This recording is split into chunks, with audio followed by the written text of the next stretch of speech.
नमस्कार मंडळी.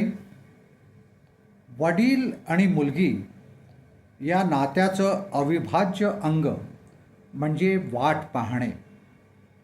हा लेख व्हॉट्सॲपवर वाचण्यात आला आणि हृदयाला स्पर्शून गेला. या लेखाचे लेखक किंवा लेखिका कोण हे माहीत नाही, तरी त्यांना माझा त्रिवार प्रणाम. मी राजीव जोशी या लेखाचं अभिवाचन करतोय. लेखाचं शीर्षक आहे वाट पाहणे. ऐका तर.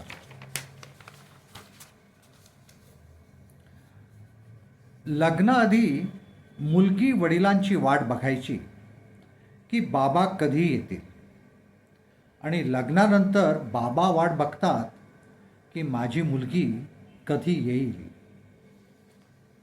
लग्नाआधीचा उंबरठा आणि लग्नानंतरचा उंबरठा या दोन लाकडी चौकटींच्या मध्ये एका मुलीचं आयुष्य आणि एका बापाचं काळीज विभागलेलं असतं. भारतीय संस्कृतीत बाप आणि मुलगी यांच्यातील नात्याला शब्दात पकडणं कठीण आहे. हे नातं आदराचं आहे, थोडंसं भीतीचं आहे, पण त्याहीपेक्षा जास्त ते मूक प्रेमाचं आहे. या नात्यातील सर्वात हळवा कोपरा म्हणजे वाट पाहणे. काळ बदलतो, पिढ्या बदलतात, पण या वाट पाहण्याची आर्तता मात्र तीच राहते. फक्त त्या वाटेच्या दिशा बदलतात. लहानपणापासूनच एका मुलीसाठी तिचा बाप म्हणजे तिच्या संपूर्ण जगाचा हिरो असतो. मुलगी जेव्हा लहान असते तेव्हा तिच्या दिवसाची सुरुवात बाबांच्या स्पर्शानं होते आणि दिवसाचा शेवट बाबांच्या येण्याची वाट पाहण्यानं होते. शाळेतून घरी आल्यावर आणि गृहपाठ संपल्यावर मुलीचं लक्ष सतत घराच्या मुख्य दरवाजाकडे किंवा खिडकीकडे असतं. बाबांच्या गाडीचा आवाज, त्यांच्या सायकलीची घंटी किंवा त्यांच्या पायांच्या आवाजाची एक विशिष्ट लय मुलीच्या कानाला पक्की ठाऊक असते. बाबा आले हे ओरडत दरवाजाकडे धावत जाणं, यातलं जे सुख आहे ते जगातील कुठल्याही मोठ्या यशापेक्षा मोठं असतं. बाबा येताना काहीतरी खाऊ आणतील हे तर असतंच, पण त्याहीपेक्षा महत्त्वाचं असतं ते म्हणजे दिवसभराच्या घडामोडी बाबांना सांगणं. शाळेत काय झालं, कुणाशी भांडण झालं, कोणता नवा धडा शिकला, हे सगळं सांगण्यासाठी ती आतुर झालेली असते. लग्नाआधी मुलगी वडिलांची वाट पाहते कारण तिच्यासाठी ते कवच असतात. बाबा घरी आले की घरात चैतन्य येतं, भीती पळून जाते आणि एक प्रकारचं आश्वस्त वातावरण असतं. लग्नाआधी वडिलांची वाट पाहणं हे हक्काचं असतं. बाबा आले की मगच मी जेवेन, हा तिचा लाडका हट्ट असतो.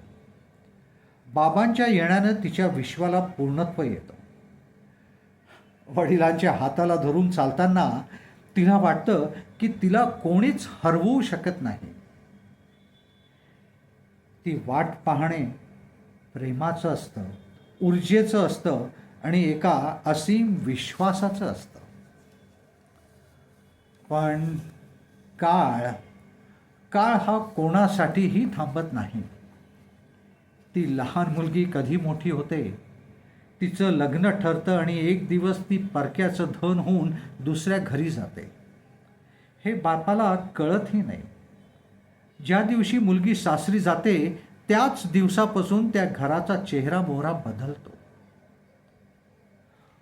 मुलगी सासरी गेल्यावर घर शांत होतं.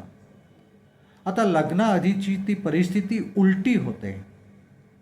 आता मुलगी वडिलांची वाट पाहत नाही, तर आता बाप आपल्या मुलीच्या वाटेकडे डोळे लावून बसलेला असतो.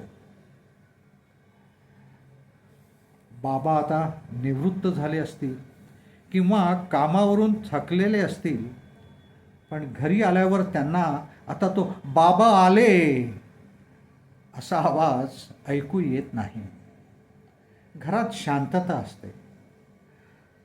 मग बाबा सोफ्यावर बसून खिडकीतून बाहेर पाहू लागतात. त्यांच्या मनात विचार येतो, तिचा फोन येईल का आज? येत्या सणाला ती येईल का? तिची तिची सुट्टी कधी आहे? बाप कधीही बोलून दाखवत नाही की मला तुझी आठवण येते. तो तो आईला विचारेल, काय ग, फोन फोन आला होता का तिचा? काय म्हणते? आणि जावई बापू कसे आहेत? पण स्वतःहून फोन करताना तो थोडा कचरतो. त्याला वाटतं की तिच्या कामात व्यत्यय येईल, तिला त्रास होईल. हा, पण त्याचं मन मात्र ती कधी येईल या विचारातच असतं. लग्नानंतर जेव्हा मुलगी माहेरी येणार असते ना, तेव्हा त्या बापाचा उत्साह पाहण्यासारखा असतो. तिच्या आवडीचा खाऊ वाढणं, तिची खोली आवरून ठेवणं, हे हे सगळं तो स्वतःहून करतो. आणि आणि ती दारात आली की त्याच्या चेहऱ्यावर जे समाधान असतं ना, ते ते जगातील कोणत्याही संपत्तीनं विकत घेता येत नाही. लग्नाआधीची वाट पाहणं हे अवलंबित्वाचे होते, तर लग्नानंतरची वाट पाहणं हे ओढीचे आहे. लग्नाआधी बाबांसोबत खेळण्यासाठी, हट्ट करण्यासाठी आणि सुरक्षित वाटण्यासाठी वाट पाहिली जायची. लग्नानंतर ती सुखात आहे ना हे पाहण्यासाठी आणि तिचं हसणं एकदा डोळ्यात साठवण्यासाठी बाप वाट पाहतो. लग्नानंतर मुलगी जेव्हा माहेरी येते, तेव्हा तिला वाटतं की सगळं पूर्वीसारखं आहे.